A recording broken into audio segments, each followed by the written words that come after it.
Hey, today I've got ten things that I teach my son that I don't really seem to hear other people talking about. And I want to share them with you. So there's 10 big things. Let's get right into it because we got a lot to cover. So the first thing on my list of things to teach your son or to pass down is kindness. And this is something that I actually got from my jujitsu coach. One day I was in his studio and I was telling him like, yeah, I'm gonna bring my son in. I'm gonna teach him all these things, and he's already learning how to mount people, and it's gonna be great. And he kind of looked at me like, yeah, I mean, these are all good things that you're teaching him, Joel. But in our dojo, we teach kindness. That's something that I teach the kids. You know, kindness. And it kind of threw me back. I was like, really, kindness? I mean, I thought my kid was gonna learn how to be a badass. And instead, he said, yeah, I mean, sure, we learn how to fall, and sure, we learn how to throw people. Sure, we learn how to mount people and submit them. But one of the missing links is kindness. When you take someone down, you help them back up. And it just blew my mind when he told me that. I'm thinking, yeah, of course. I mean, he's 100% right. That's just something that's totally missing from our human, that ability to be human and be kind to one another. It's something that's missing in our culture right now. And I really thought that was powerful that he shared that with me. And it's something that I try to implement in my son's life on a daily basis. So I'm constantly asking him questions like, hey, what did you do that was kind today? You know? And just getting him to think in that mindset. We go out in the city in San Francisco and we give things to the homeless. And it's not to make me feel better about myself, like, look at me, but it's really just to show my son that, hey, it means something to be kind to people. And I think it's often overlooked in our society. So human kindness is a big thing. Number two on the list, gratitude. I always talk about gratitude. I'm always talking about how to be more grateful in your life. And the bottom line is, if you're grateful, you cannot be angry at the same time. You can't live in a state of anxiety and fear and worry because you're grateful. You have enough. You feel good with yourself. So in order to implement more gratitude into our life, something that we'll practice is, at dinner time, I'll ask my son, hey, what's something that you're grateful for today?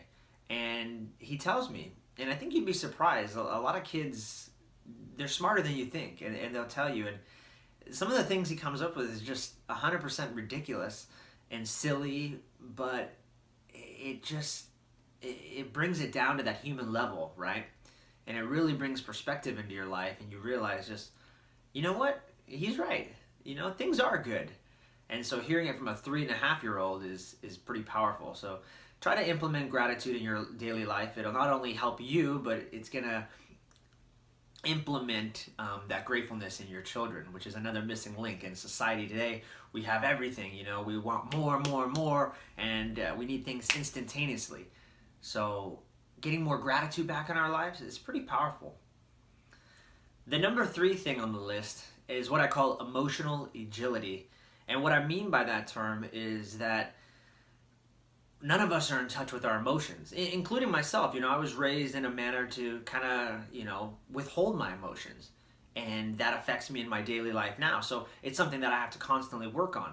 So why do that now? Why not implement strategies that can make your child more emotional agile so that later they don't have to pay those consequences, right? They don't have to do all that legwork to learn how to get that emotional range, as we like to say. So what I'm talking about, and one of the clearest examples that I see day to day if I'm going out and I'm playing with my kid at the park is, you'll see a kid fall on the ground.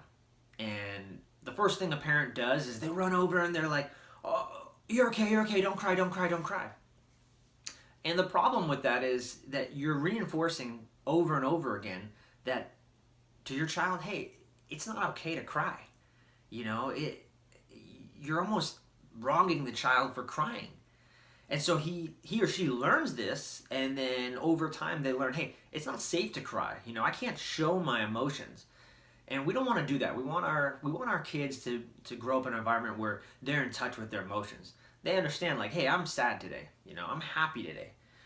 I'm confused today. I don't know what to do. And we want them to be able to label these emotions and be okay with them. It's not necessarily that, of course, we don't want kids to be depressed. We don't want them to. We don't want them to be sad. We want to shelter them and prevent them from ever having any pain.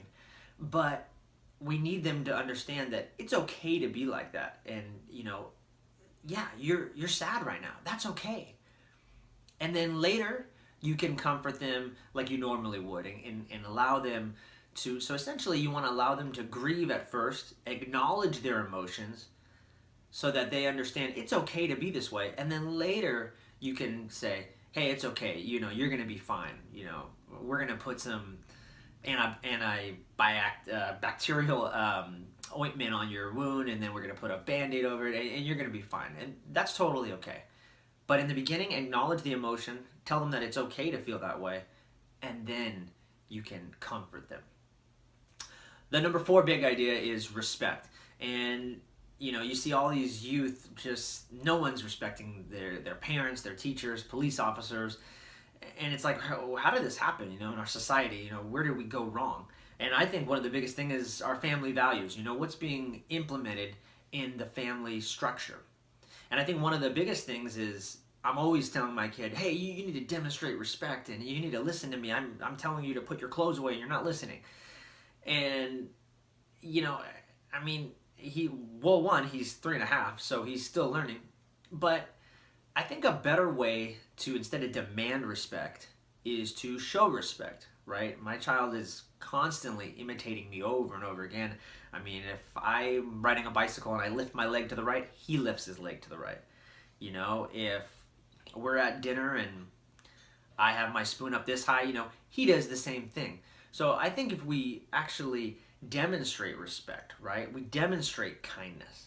You say hello to your neighbors, you show him, hey, as a husband, this is how I speak to my wife, right? So he understands. He's learning respect by imitating or watching you. So that's a better way to implement respect than just to demand it from our kids, right? It's very difficult for them to understand that concept of respect, especially at a young age. All right, the number 5 big idea is what I call food is fuel. And all I'm saying by that is that, hey, it's obvious. We already know this. Like, what we put in our body, it matters.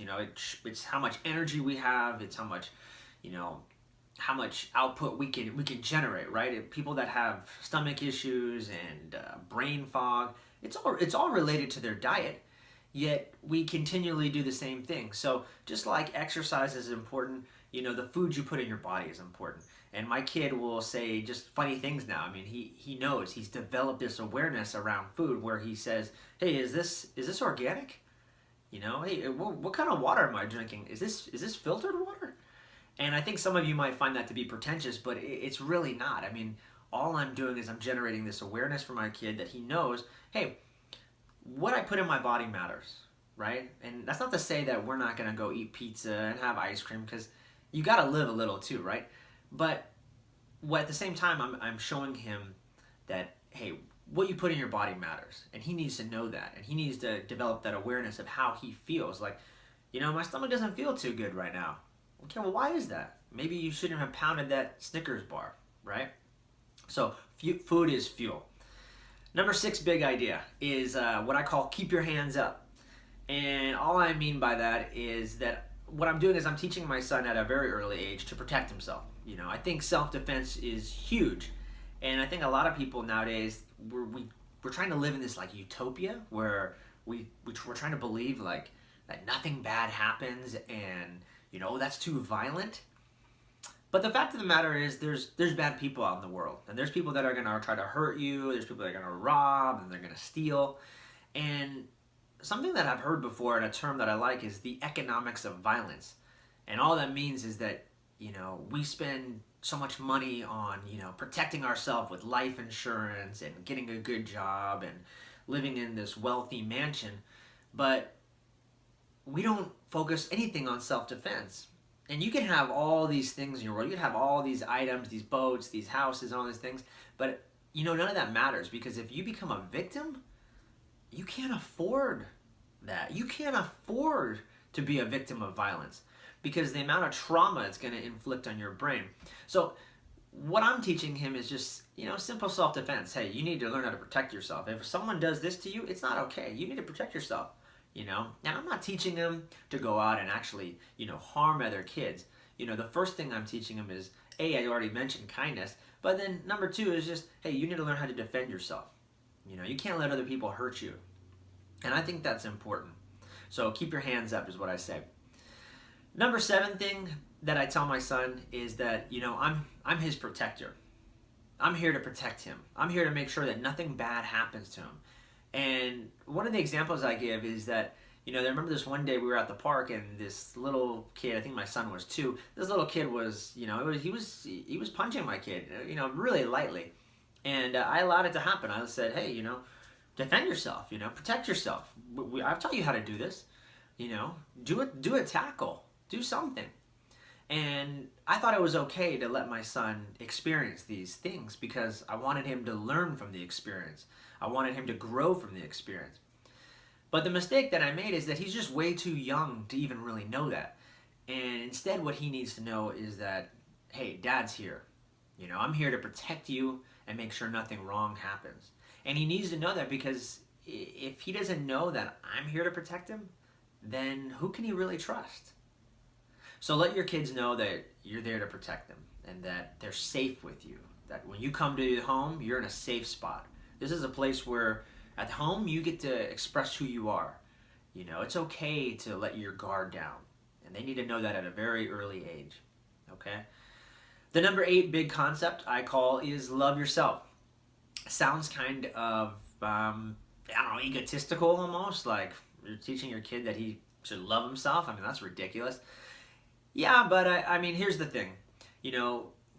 What happens later in life is if your kids don't learn to love themselves now, then they're going to start demanding the love from others. They're going to start craving other people's love and relying on it. And I don't want my kid to do that. I want my kid to know that, hey, love yourself. Develop that confidence, that confidence. What's a little micro win that you did today that was successful? I want him to constantly build those positive, affirmations in his daily life so that, he knows that he's good with himself. And once he's good with himself and he loves himself, then he can give love to others in abundance because he doesn't rely on anybody else's love, right? So love yourself. The number 9 big idea is I tell my kid, try everything. And I think as most parents, we're constantly, anything new we want our kids to do. Like, hey, yeah, go try that.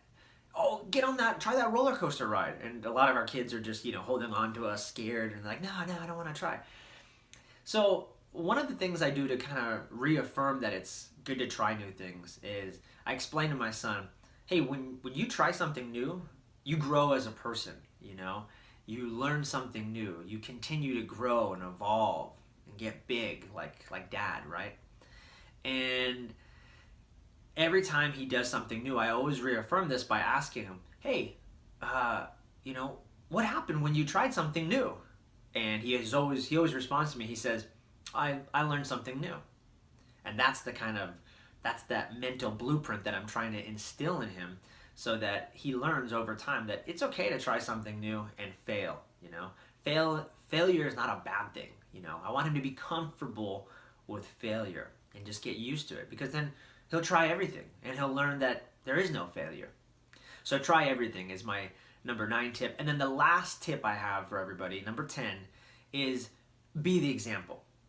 And this is kind of what I've said throughout this whole, list of things, is that the 9 other things don't even matter. If you're not being the example for your kids, if you're not being the leader, your kids aren't going to learn anything. My kid right now, he's 3.5, and he's just constantly just a sponge. He's just, everything I do, he's just watching me, imitating me. He imitates the way I walk, the way I talk, how my voice inflects.